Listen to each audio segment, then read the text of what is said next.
As a quick introduction to our work, I will begin by showing our fast-forward video in case you miss it on Sunday. Are you tired of reorganizing your furniture? Are you confused about how to place things in a functional and pleasing arrangement? Don't do it yourself. Get our new interior design nanobots to arrange your furniture for you. Thanks to revolutionary breakthroughs in nanotechnology, scientists from UCLA and HKUST have developed highly trained nanobots that use stochastic optimization to magically arrange your furniture. Buy your set of home decorating nanobots today, and we'll even throw in 1 billion of our workplace arranging nanobots for free. Let me begin by motivating our work and reviewing related work. The scale of virtual worlds in movies and games continues to expand rapidly. As in physical reality, most of the interior spaces of such virtual worlds should be populated by furniture objects and by virtual agents making use of their furniture. As in physical interior design, virtual interior design is usually done manually, which can be labor-intensive and time-consuming. As a result, many buildings in games are just empty boxes that cannot be entered, or they are simplistically furnished with a few furniture objects in some repeated patterns. Graphics researchers have worked on the automatic procedural generation of cities, buildings, and street networks. These procedurally generated virtual cities are becoming increasingly popular in games and movies making. Researchers must now work on the automatic generation of the interior spaces. Last year, we saw interesting work from Stanford University on the automatic generation of residential floor plans.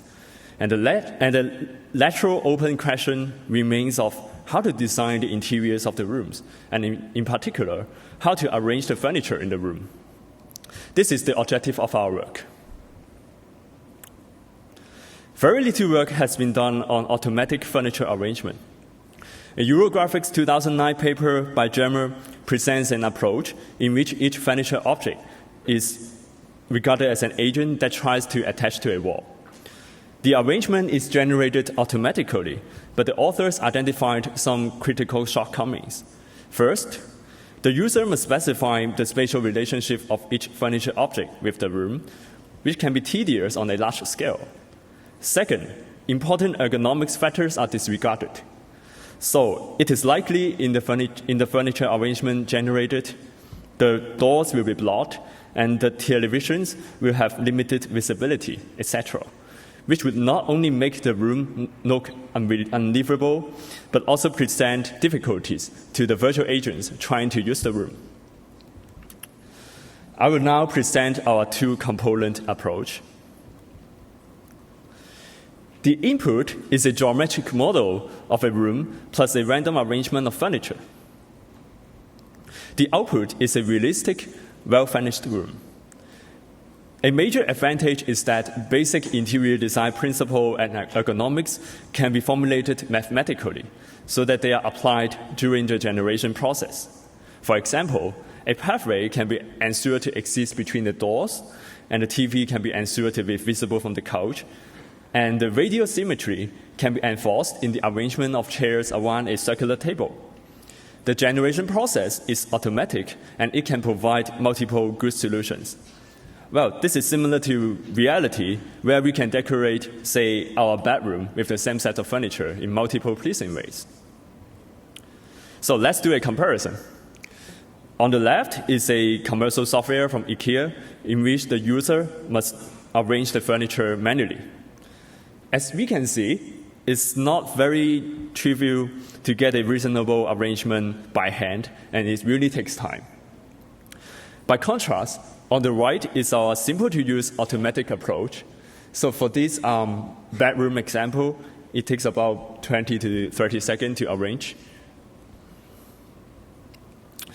Here's a system flowchart of our approach, which has a learning component followed by an optimization component.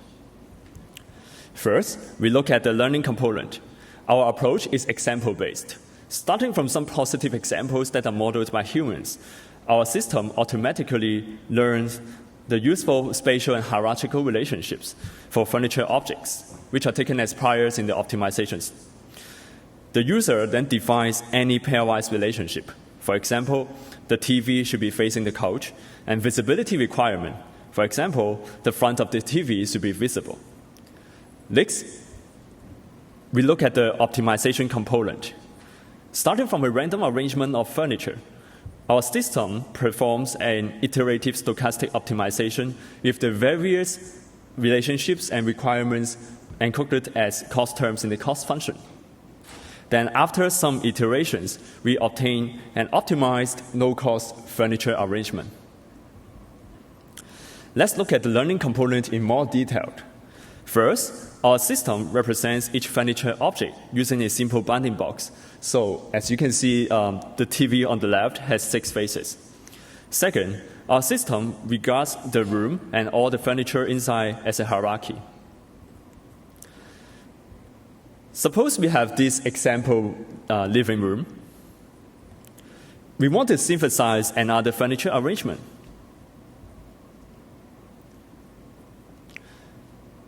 First, for each object, our system determines which surface of it is nearest to a wall, and we mark it as the reference back surface. Then, our system learns the prior distance and orientation of this back surface to the nearest wall. Second, our system learns the hierarchical relationships. For example, the bookshelf is a first-tier object, and the books are the second-tier objects whose parent is the bookshelf. Third, the user can click on object pairs. For example, he clicks on the TV and the couch, and our system learns the relative distance and orientation between them. Next, let's look at the optimization component in more detail. The furniture arrangement consists of a series of objects. For object I, Pi is the center of the object. Theta I is the relative angle from the back surface to the nearest wall, and Di is the relative distance from the center to the nearest wall. Now let's look at the cost terms. First, we have the accessibility cost. Consistent with the bounding box representation, each object has 4 accessible spaces, which are represented by rectangles. These accessible spaces were also learned from the positive examples. For instance, the front of a cabinet should be accessible, unlike the back, which can be placed up against the wall. So if object I overlaps with an accessible rectangle of object J, the accessibility cost term penalizes the configuration by increasing the cost. Second, we have the visibility cost. For objects with a visible surface, such as the TV, the visibility frustum is represented by a series of rectangles. When an object I overlaps with the object J's visibility frustum, the visibility cost term penalizes the configuration by increasing its cost. Third, we have the pathway cost. The pathway between each pair of doors is represented by a cubic Bezier curve.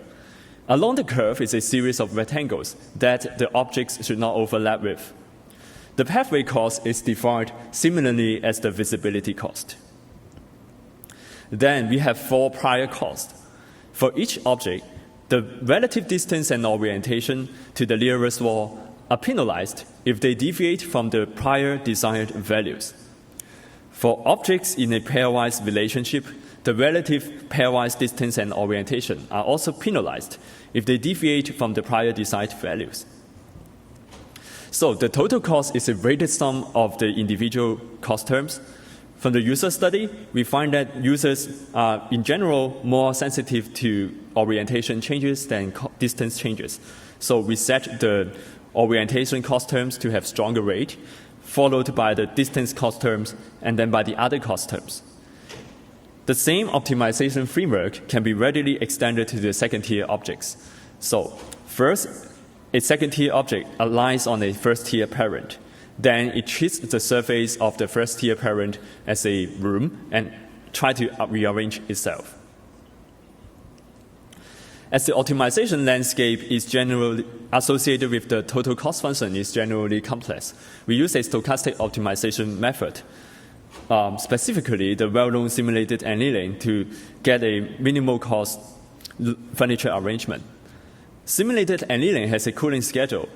So at the beginning, as you can see from the video, the temperature is high, so furniture objects arrange themselves vigorously. As the temperature decreases gradually, the rearrangement becomes less aggressive. And as it drops nearly to zero at the end, the objects move modestly, trying to refine the arrangement. So here's an animation of the process.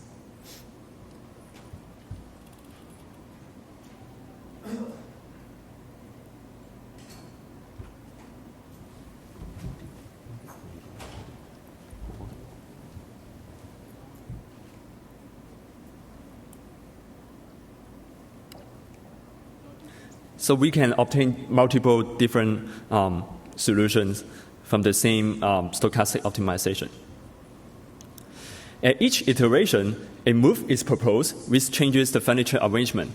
The move may or may not be accepted, depending on the Metropolis criterion. Basically, if a move decreases the total cost, the move is accepted.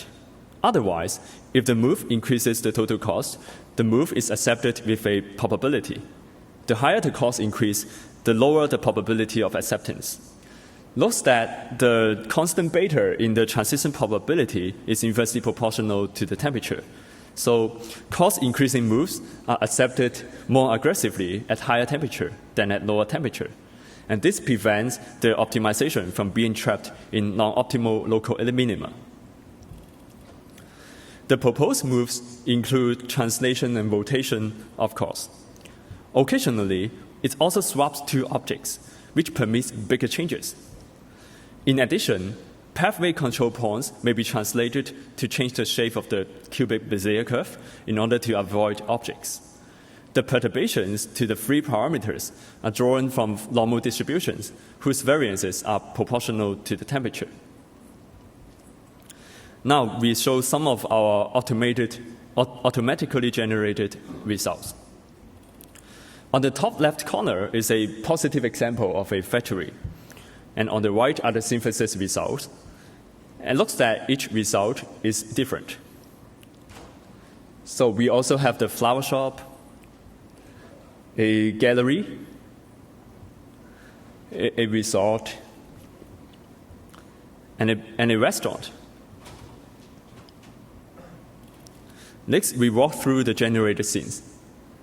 The synthesis shown here is for a non-rectangular room.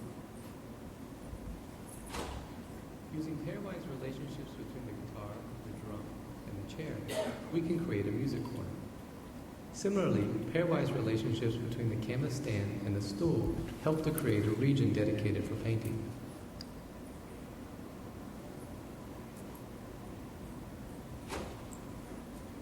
By defining different layouts using pairwise distance and orientation constraints, we can generate different functional groupings of chairs and work desks. Accessibility and visibility constraints prevent the posters, doors, and supervisor's desks from being blocked in this factory scene.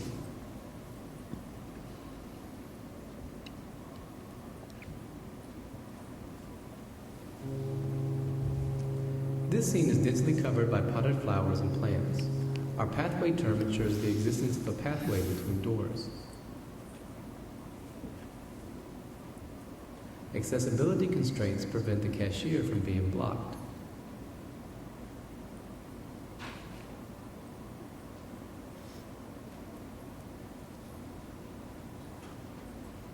Using pairwise constraints, we can easily achieve radial balance between the tables and chairs. It also ensures proper proximity and orientation between the chairs and the dish sets.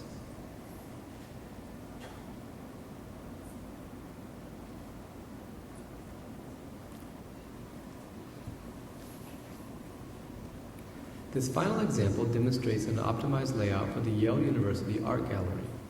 The gallery is a non-rectangular room supported by pillars. Our approach synthesizes a new interior arrangement. Visibility and accessibility terms avoid blockage of the information desk, paintings, and posters.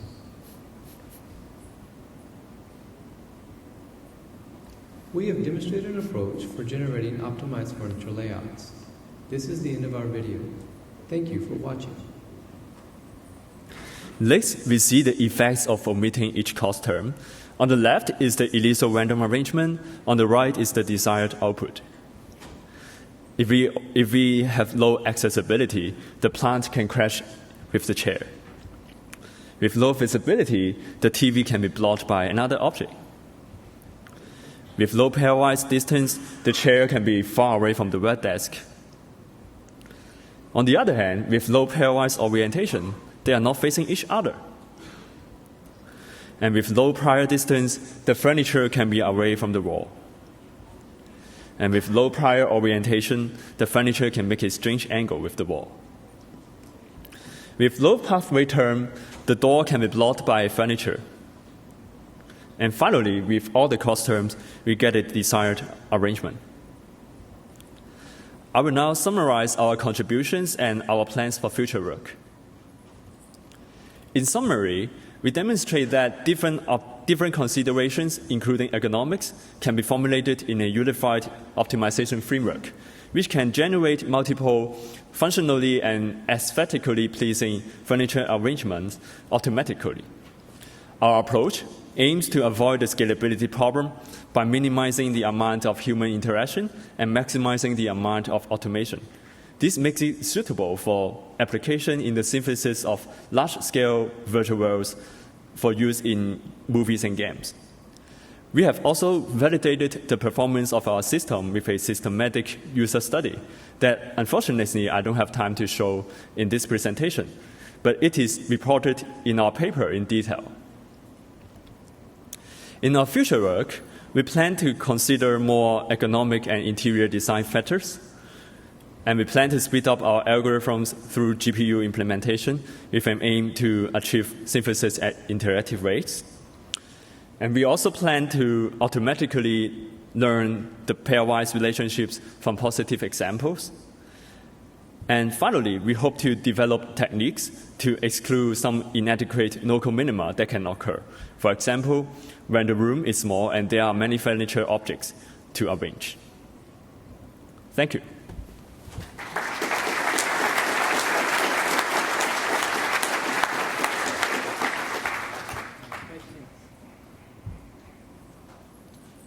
While the people come to the microphone, I'll have one question for you guys. You have this interesting mix of learning from a collection, the relations. Mm-hmm. And there is certain relations like the visibility, which is one of the key relations, is marked by the user. Mm-hmm. So is there a limit that you see in how much the size of the scene database can be? Because you are expecting these relations to be manually tagged? Yeah. So you are talking about how many manually specified relationships are there in a scene generally.